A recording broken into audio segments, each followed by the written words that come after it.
Yun lang po, gusto ko lang po ulit talaga po magpasalamat po sa inyong lahat. Kasi ayun po, ang rare din po na opportunity para po sa amin dahil nga po magkasabay na po ang lolo at lola at ang mama nga po para at least kahit po sa kabilang buhay, happy together pa rin po sila.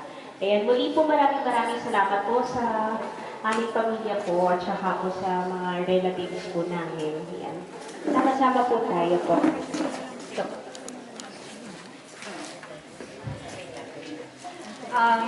Alam po namin medyo mas malungkot yung nangyari ngayon, yung pagtitipon natin.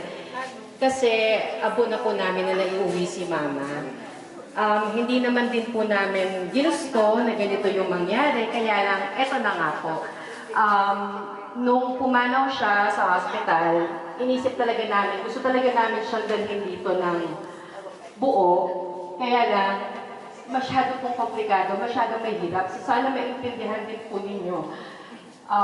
Naiintindihan namin na mahirap yung ganito. Siyempre, nagpandemya pa.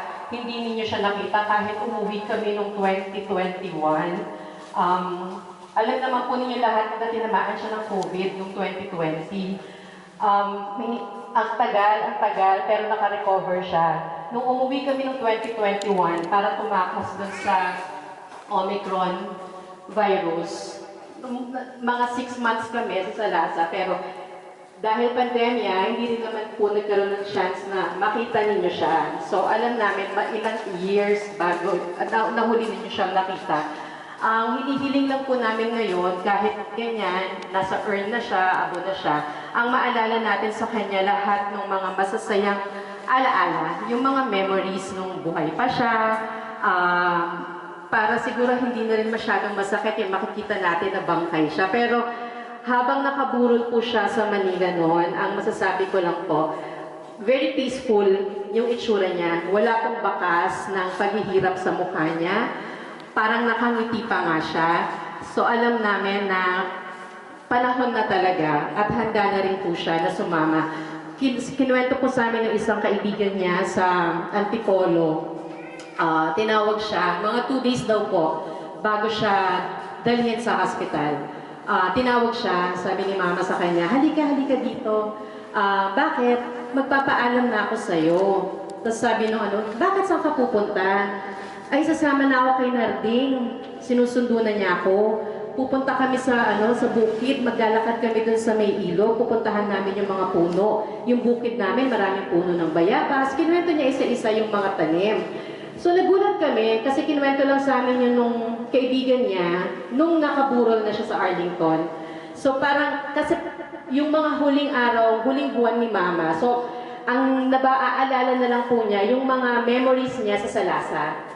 Lagi niya sinasabi yung nanay at tatay niya, so si Lolo siya kasi Lola. Bihira niyang banggitin si Papa. Si Papa din yung sumundo sa kanya. Hindi si Lolo siya kasi Lola. So, handa, parang panahon na talaga. So, kailangan na rin po natin sigurong tanggapin na 85 years, hanggang doon na lang. And magpasalamat tayo na naging malaking bahagi siya ng buhay nating lahat.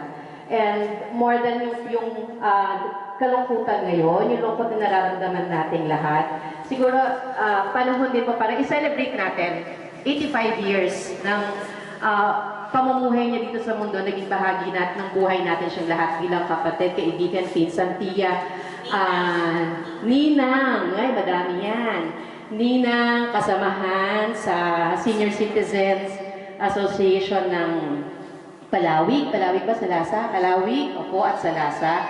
Alalahanin natin siya bilang isang yung panahon na malakas pa siya, yung very active pa siya sa lahat ng sayawan, kasalan, ganyan. Yun na lang po ang hinihiling siguro namin para mas magaang din po yung pag-akyat niya sa taas.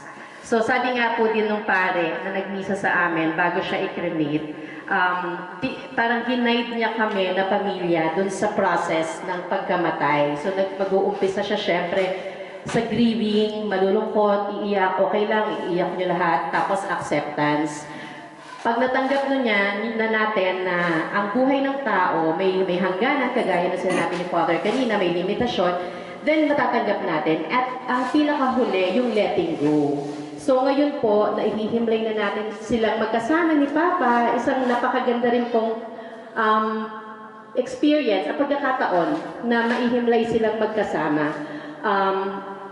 Panahon na po para i-let go na rin natin. At panghawakan na lang natin yung mga naging magagandang alaala at experience natin with her. So, okay po ba yun? Atin na silang ipagpaubaya sa may kapal. So, yun lang po ulit.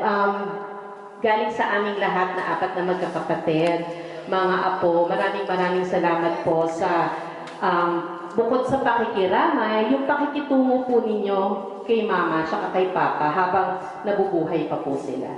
So, thank you. Thank you po.